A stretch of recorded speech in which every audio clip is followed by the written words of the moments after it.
Pete Hegseth just said the Pentagon is ready to invade Greenland and Panama. This isn't satire. This isn't a Cold War flashback. This is a sitting U.S. Defense Secretary openly acknowledging that under Trump's leadership, the military has plans to take sovereign nations by force. Thank you, Mr. Chairman. Just on the budget point, I made this point before the committee before. The House just passed a budget that adds nearly $3 trillion to an already out-of-control debt. So if we do really want to spend money on defense or anywhere else, we got to be willing to pay for it. And I certainly go back through generations of bipartisan problems with this. You can't have a debt that size and keep coming back talking about how much money you're going to spend, whether it's defense or whatever your priorities are. And Mr. Secretary, you said the 99% down on border crossings and the border is secure. At the same time, we're going to take $1 billion out of the MILCON budget, out of building barracks, to send it for the border. And there's another 4,000 troops that we're planning on sending down to the border.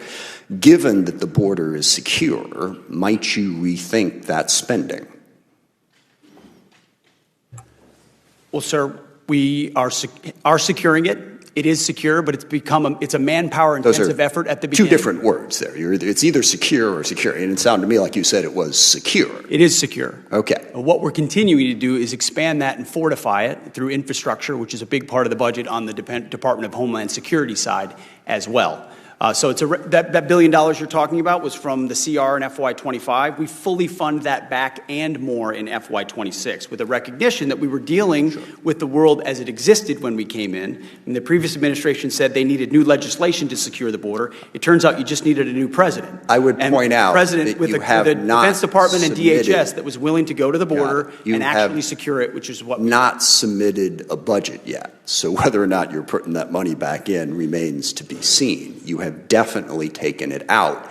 And I think the obsession there, and I don't disagree, the border needed to be secure. But from a pure budget standpoint, let's just not keep the political focus on that. Let's make sure that we're funding some of the other priorities that we have. So when it comes back to acquisition reform and the chairman's point, it's our committee, certainly Congress is part of the problem. We set up a lot of requirements. Defense contractors are part of the problem. I'm curious, how would you get after reforming the culture at the Pentagon so that you can move faster, number one, and number two, how would you get after the defense contractors that push the requirements process? And specifically, what would you do about the requirements process to try to speed things up? Well, first of all, I think gold plating is a real problem.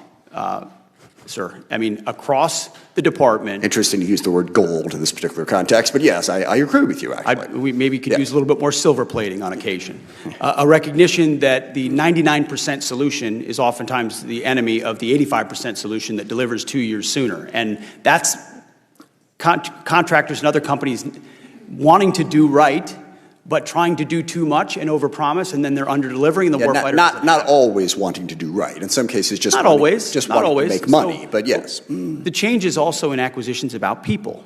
You need reformers in these positions.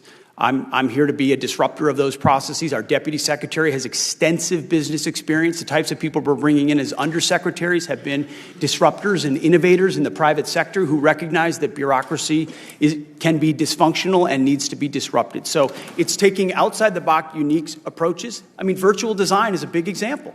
How many times are we going to build something physically that takes a year to build when you could use AI and computing power, design it virtually, identify the flaws, and move more quickly, or create open architecture so you can move our committee stands ready to work with you. I mean, there's 500 different things we can do, and we're doing them. Yeah, and I'm sincerely concerned about this. Is it the policy of the Department of Defense that we need to be prepared to take Greenland and Panama by force if necessary? Is this a policy that you have within the Department of Defense in accordance with the President's wishes? I heard what you said about those two countries and saying we need to worry about China.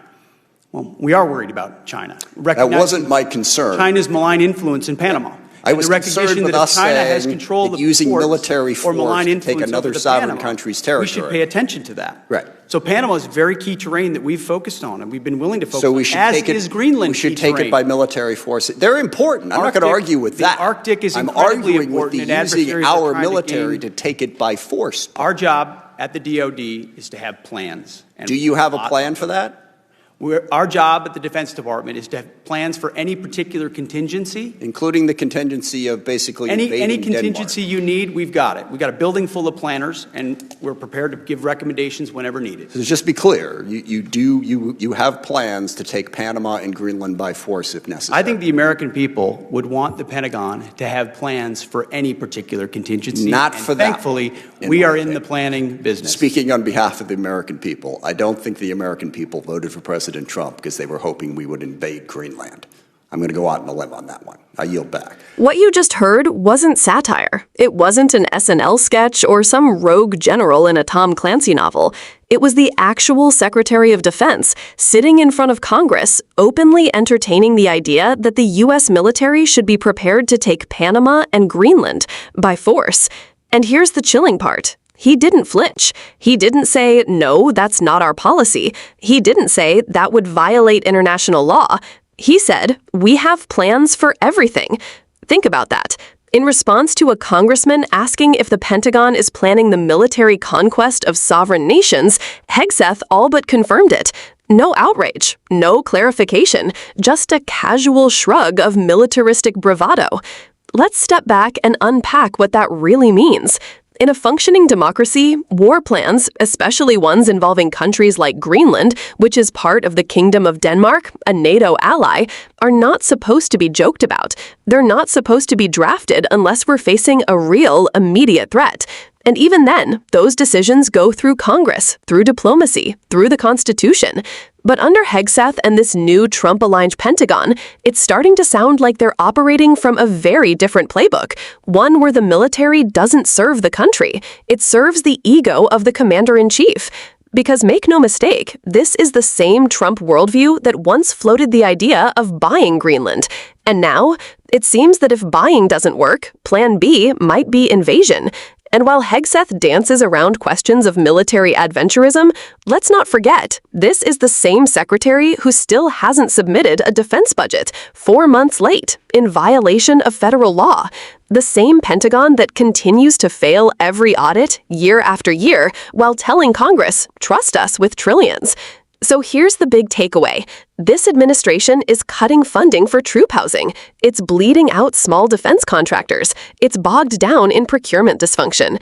But somehow, they still find time to wargame the conquest of Greenland. This isn't strategy. It's hubris. It's the militarization of fantasy. And it's a warning shot to the rest of the world that under Trump's Pentagon, the line between imagination and aggression is paper thin. And if you're not alarmed yet, you should be. Because when leaders start normalizing talk of conquest, the damage isn't just diplomatic, it's foundational. It eats away at who we are, a nation that claims to stand for sovereignty, rule of law, and international order. So no, the American people did not vote for an empire. We didn't vote to invade Greenland. We didn't vote to weaponize the Pentagon's imagination. But unless we speak up, that's exactly what we're going to get. If this stunned you as much as it stunned us, don't scroll past it. Share this video, drop a comment, and hit subscribe. Because in Trump's Washington, nothing is off the table, not even military invasions of Greenland and Panama.